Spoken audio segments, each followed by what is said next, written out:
जी, सबसे पहले तो इस बिंद नगरी में बहुत बहुत स्वागत है आपका। मेरा नाम है Raj Mishra, I am the mayor of Wellingborough town council. एक छोटे से गांव से निकल करके विदेश में मेयर बनना कितना कठिन था, कितना आपको संघर्ष करना पड़ा? मुझे लगता है कि बस आपको अपॉर्चुनिटी दे दी, आसानी बहुत है। अगर आप मेहनत करते हो तो कुछ भी संभव है। ऐसा नहीं है कि मैंने कुछ अलग से प्राप्त किया है, कोई भी कर सकता है, बस आपको उस दिशा में सही तरीके से। वेलिंगबरो इंग्लैंड के मेयर राज मिश्रा अपने पैतृक घर बटेवरा छानबे पहुंचे। उत्तर प्रदेश जनपद मिर्जापुर में वेलिंगबरो शहर इंग्लैंड के मेयर छानबे क्षेत्र के बटेवरा गांव निवासी राजकुमार मिश्र उप राज मिश्र अपने आवास पर स्थानीय लोगों से मुलाकात की और हालचाल जाना। उन्होंने बताया कि कंजर्वेटिव पार्टी में वेलिंगबरो शहर का पहला भारतीय मेयर मैं हूं। वहां असेंबली में कुल 23 सीटें हैं, जिसमें से कंजर्वेटिव पार्टी के 11 सदस्य हैं, लेकिन मेयर के चुनाव में राज मिश्रा को 17 मत मिले। कहा कि वहां हमारी 4 से 5% हमारी भागीदारी है, तो हमें लगा कि अपने लोगों को रिप्रेजेंट करने वाला कोई होना चाहिए और काउंसिल के लिए चुनाव लड़ा, फिर मेयर बना। उन्होंने कहा कि हमारा भारत देश 2047 तक विकसित देश होगा। उत्तर प्रदेश के मुख्यमंत्री योगी आदित्यनाथ से मुलाकात के दौरान CMAI सॉल्यूशन कंपनी के माध्यम से प्रदेश में डेवलपमेंट सेंटर बनाने के संबंध में भी बात हुई और 10 एकड़ भूमि की उपलब्धता के साथ 3000 रोजगार के अवसर भी युवाओं को मिलेंगे। बातचीत सकारात्मक रही। उन्होंने युवाओं के बारे में कहा, मन लगाकर पढ़ाई करें, सब कुछ संभव है। कहा कि 18 साल से कम आयु वर्ग के सोशल मीडिया बैन है, अभी पढ़ने का समय है। राजनेता तो पॉलिसी बनाते हैं, काम अधिकारी करते हैं। इंग्लैंड में राजनेताओं को वेतन नहीं मिलता है, वे केवल सेवा के लिए चुनाव लड़ते हैं। यह अंतर है इंग्लैंड और भारत में। देश में न्यायिक व्यवस्था को दुरुस्त करने की जरूरत है, बाकी हमारा देश काफी तेजी से बदल रहा है। PM मोदी का सपना साकार होगा, देश 2047 तक विकसित देश होगा। राज मिश्रा को बधाई देने वालों का तांता लगा रहा। मुझे लगता है पॉलिटिक्स बहुत डिफरेंट है दोनों देशों के, और जैसे हम एक एग्जांपल में दे सकता हूँ आपको, जो हमारा काउंसिलर इलेक्शन होता है, तो आपके यहाँ का काउंसिलर मतलब ये MLAs, ठीक है, विधायक, वो इलेक्शन होता है। तो आप काउंसिलर बनते हो, then you become mayor, right. तो काउंसिलर की पेमेंट होती है, मंथली सैलरी जो आपको मिलती है। हमारा क्या है कि हमारे टाउन काउंसिल में काउंसलर को सैलरी नहीं मिलती है। अगर आपको काम करना है जनता के लिए तो आप अपना समय दीजिए और फ्री में काम करिए। हाँ, तो आपको वहाँ पेमेंट नहीं, और यहाँ तो पेमेंट मिलता है नहीं। एक सवाल ये रहेगा कि जो आपने देखा AIS के लिए आपने बात की मुख्यमंत्री से और मुख्यमंत्री ने एक शर्मा साहब मुलाकात की, तो एनर्जी को लेकर की वार्तालाप, एनर्जी को परेशान है।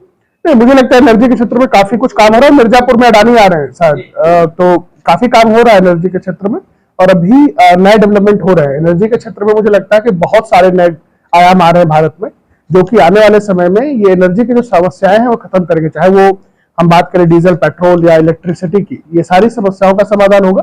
थोड़ा समय लगेगा, हम लोग रेस में हैं, लेकिन वो अलग रेस है। यूपी में जात, धर्म, मत, मजहब, समुदाय और कलम को लेकर क्या वार्तालाप है, क्या स्थिति है वहाँ की? क्योंकि आप यहाँ से गए वहाँ पॉलिटिक्स करने के लिए, वहाँ विरोध हुआ होगा कि यार भारतीय आदमी और गोरा आदमी के बीच में कैसे करेगा पॉलिटिक्स? मुझे लगता है कि अगर आप इन चीजों में पड़े रहेंगे तो आप बाकी चीजों को भूल जाएंगे जो ज्यादा जरूरी है।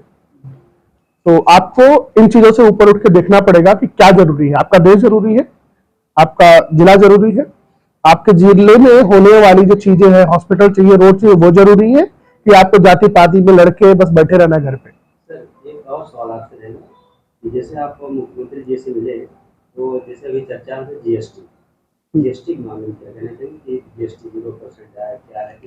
मेरे नॉलेज बहुत कम है उस बारे में, तो मैं ना ही बोलूं बेहतर है। क्योंकि अभी क्या है जीएसटी, अगर मैं उसके बारे में जानता नहीं तो मैं बोल नहीं सकता उसके बारे में। आप यहाँ से गए, विदेश में है, और वहाँ पर ये कहा जाता है कि लगभग नास्तिकता वहाँ पर विद्यमान है, और आप टोटल 100% नास्तिक, धर्म को मानने वाले, भगवान को मानने वाले, सम्मान करने वाले, तमाम चीजें। और हमेशा क्या देख रहे हैं आपको, जो लोग भगवान को नहीं मानते हैं, नकारते हैं, उनके लिए क्या समझते हैं? मैं धार्मिक हूँ, मैं भगवान को मानता हूँ, और इसको बताने में मुझे कोई भी वो कहते हैं ना हिजक नहीं है। और दूसरी बात, जो नहीं मानते हैं उनका पर्सनल विषय है, आप मत मानिए। आप आंख बंद कर लीजिए, दिन में कहिए कि रात है, तो आपकी आस्था है ना, उसको लिए मैं कुछ नहीं कह सकता। बिल्कुल। यहाँ के युवाओं के लिए, जनता के लिए क्या संदेश रहेगा, कैसे इस देश को विकसित भारत की ओर ले जाया जा सकता है, और युवाओं को क्या संदेश रहेगा सोशल मीडिया को लेकर, उनके जागरूकता को लेकर, तमाम चीजें थोड़ा बता दें, ताकि जो यहाँ के युवा आपको देख रहे हैं उन्हें क्या सीख मिल सकती है, आपसे कुछ सीख मिले। मैं कहूंगा अगर आपके पास अभी युवा है तो डेफिनेटली आपकी एज नहीं है, आपको पढ़ाई पर ध्यान देना चाहिए, ज्यादा जरूरी है, क्योंकि ये नाच जो चल रहा है ऑनलाइन ये बाद में भी होता रहेगा। लेकिन अगर आपने ये समय मिस कर दिया ना, जब आपको पढ़ना चाहिए था, आपने पढ़ाई नहीं करी, तो आपके लिए भविष्य के लिए बहुत खतरनाक हो सकता है। तो जरूरी ये है कि अभी आप पढ़ाई पर ध्यान दें। सोशल मीडिया तो यहाँ रहेगा, चीजें आप बाद में भी देख सकते हो, 2 साल बाद भी देख सकते हो, तभी आपके लिए सबसे जरूरी चीज है पढ़ना, तो आप उस पर ध्यान दीजिए और वही मेहनत आगे रंग लाएगी आपके। मिर्जापुर के लिए क्या कहेंगे कि आप क्या कुछ बदलाव लग रहा है?